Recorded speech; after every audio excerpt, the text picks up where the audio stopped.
তো এই কাজটি খুব কঠিন ছিল আমাদের জন্য, কারণ হচ্ছে এই পাথর এখান থেকে আনা এবং আপনার এখানে প্রতিস্থাপন করা। আপনার নিয়ে যাওয়া হয়েছে বা কেউ সংগ্রহ করে নিয়ে গেছেন, যেটাকে আমাকে চুরি বলছি, লুট বলছি। তো এখন পর্যন্ত আমরা প্রায় 26 লক্ষ ঘনফুটের উপরে পাথর আমরা পেয়েছি, করা হয়েছে। এর মধ্যে একটা জানেন যে আমরা 3 দিনের একটা সময়সীমা দিয়েছিলাম, যেটা ইতিমধ্যে আজকে বিকাল 5টা শেষ হয়েছে। এই সময়সীমার মধ্যে লোকজন স্বেচ্ছায় প্রায় 6.5 লক্ষ ঘনফুটের মতো পাথর আমাদের এখানে জমা দিয়েছেন, তার এখানে পৌঁছে দিয়ে গেছেন। আর বাকি প্রায় আপনার 19 লক্ষের মতো পাথর আমাদের যৌথ বাহিনী সব বাহিনী মিলিয়ে আমরা জব্দ করেছি। তো এই কাজটি খুব কঠিন ছিল আমাদের জন্য, কারণ হচ্ছে এই পাথর এখান থেকে আনা এবং আপনার এখানে প্রতিস্থাপন করা। এই 26 লক্ষ ঘনফুট, প্রায় 26 লক্ষ পাথর যারা উদ্ধার করা হয়েছে বা জব্দ করা হয়েছে, এই পাথরের মধ্যে প্রায় আপনার ধরেন 11 লক্ষ ঘনফুটের প্লাস হচ্ছে আমরা এর মধ্যে প্রতিস্থাপন করতে পেরেছি। আর বাকিটা আপনারা দেখছেন যে এখানে নিয়ে এসে ডাম্পিং করা রাখা হয়েছে, এবং আমরা আশা করছি যে বাকিটা হয়তো আরও 1 সপ্তাহ লাগবে আমাদের প্রতিস্থাপন করতে। হয়তো 1 সপ্তাহ পরে মোটামুটি আমরা পুরোটাই প্রতিস্থাপন করতে পারবো। তো এই কাজে এখানকার স্থানীয় রাজনৈতিক নেতৃবৃন্দ সহ ব্যবসায়ীরা এবং হচ্ছে ট্রাক মালিক, শ্রমিক যারা রয়েছেন তারা কিন্তু আমাদের সহযোগিতা করছেন। কারণ প্রতিদিন এখানে 500-এরও বেশি শ্রমিক কাজ করছেন, 400-এর উপরে নৌকা কাজ করছে, এবং হচ্ছে আপনার এখানে যারা আছে আপনার কি বলে যে এই ট্রাক প্রায় 300-এর অধিক কিন্তু ট্রাক, কারণ এই আমরা জানেন যে পাথরগুলি অনেক ওজন, ফলে হচ্ছে কি 300-এর অধিক ট্রাক কাজ করার পরেও কিন্তু আমরা প্রতিস্থাপন যেমনি চাচ্ছি সে করতে পারতেছি না, কারণ হচ্ছে যে এটি সময় লাগতেছে। তো আমরা আশা করছি যে হয়তো আর 1 সপ্তাহের মধ্যে ইনশাল্লাহ আমরা প্রতিস্থাপন করতে পারবো। আর আজকের পরে যারা পাথর যদি কারো কাছে পাওয়া যায় তাদের বিরুদ্ধে আইনানুগ ব্যবস্থা গ্রহণ করবো, এটা ইতিমধ্যে আমরা বলেছিলাম, এবং এটা আগামীকাল ক্ষেত্রে এটা আমাদের শুরু হবে। যদি কারো কাছে থেকে থাকে এখনো, সেটা আমরা অবশ্যই আইনের আওতায় নিয়ে আসবো। ধন্যবাদ সবাইকে। একটা বিষয় মামলাও তো হয়েছে, তো গ্রেফতারের যে বিষয়টি লক্ষ্য করা গেছে, বা বিশেষ করে যারা কাজ করছেন পরিবেশ নিয়ে, তারাও বলছেন যে আসলে এটার সাথে মূল হোতা যারা আছে তারা কিন্তু এখনো আড়ালে রয়ে গেছে। সেক্ষেত্রে আসলে তাদেরকে খুঁজে বের করা এবং আইনের আওতায় আনার বিষয়টি মানে কতটা জোর দেওয়া?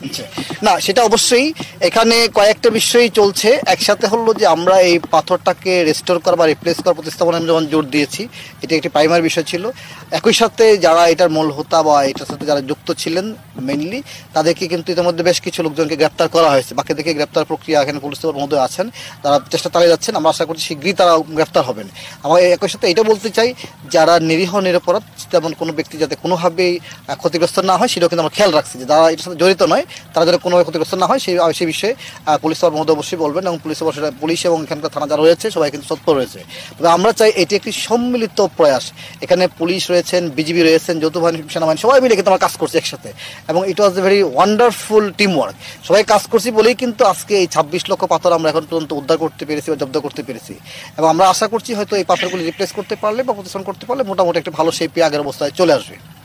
আরেকটা বিষয়, আসলে এখন পর্যন্ত এখান থেকে কি পরিমাণ ক্ষয়ক্ষতি হয়েছে বা নিয়ে গেছে, সেইটা কোনো ধরনের না, এইটা এক্স্যাক্টলি বলা খুব মুশকিল। তবে আমার যে ব্যক্তিগত ধারণা বা ব্যক্তিগত হিসাব নিকাশ অ্যাজাম্পশন, সেটা মনে হয় আমার ধারণা যে আমরা যে পরিমাণ জব্দ করতে পেয়েছি তারপরেও 30% পাথর হয়তো এখান থেকে চলে গেছে। আচ্ছা, একটা বিষয় হচ্ছে প্রতিস্থাপনের বিষয়টা।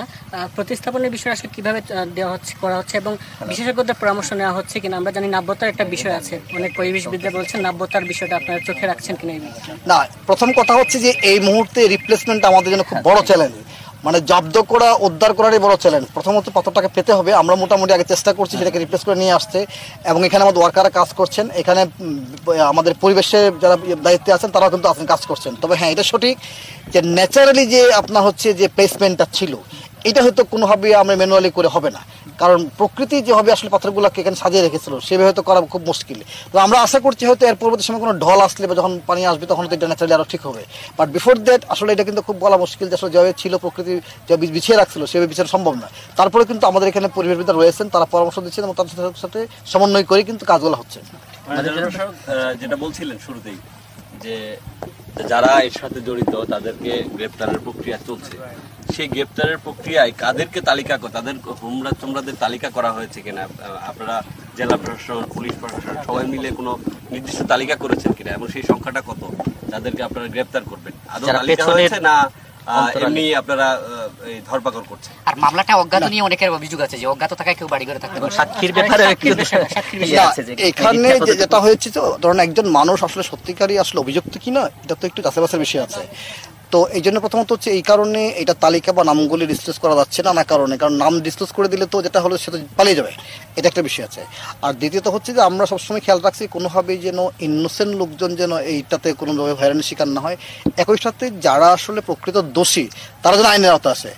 সে বিষয়ে সবাই মিলেই কাজ করছি, পুলিশ কাজ করছে। আমরা আশা করছি যে এটা হয়তো, মানে এখানে যেটা হয়েছে এত মেসিভ লোকজন এটার সাথে ইনভলভ হয়ে গেছে। আপনারা জানেন যে এখানে কয়েক হাজার লোকজন এখানে আসলে ইনভলভ হয়ে গেছে, কারো হয়তো অপরাধ বেশি, কারো হয়তো কম। তো এখানে কিছু স্ট্র্যাটেজিক্যাল বিষয় আছে, ফলে হচ্ছে কি আমরা চেষ্টা করছি যে অন্ততপক্ষে যারা বড় ধরনের ক্রিমিনাল বা যারা এটাকে ম্যাটালাইজ করেছে বড় এভাবে, তারা যেন আইনের আওতায় আসে। আমি এটাও স্বীকার করি, সেটা হলো যে এখানে যে যারা করেছেন কেউ হয়তো 5টা পাথর নিয়ে গেছেন, এখন তাকে আসলে আইনের আওতায় নিয়ে এসে কতটুকু ইফেক্টিভ হবে এই বিষয়গুলো আমাদেরকে ভাবতে হচ্ছে।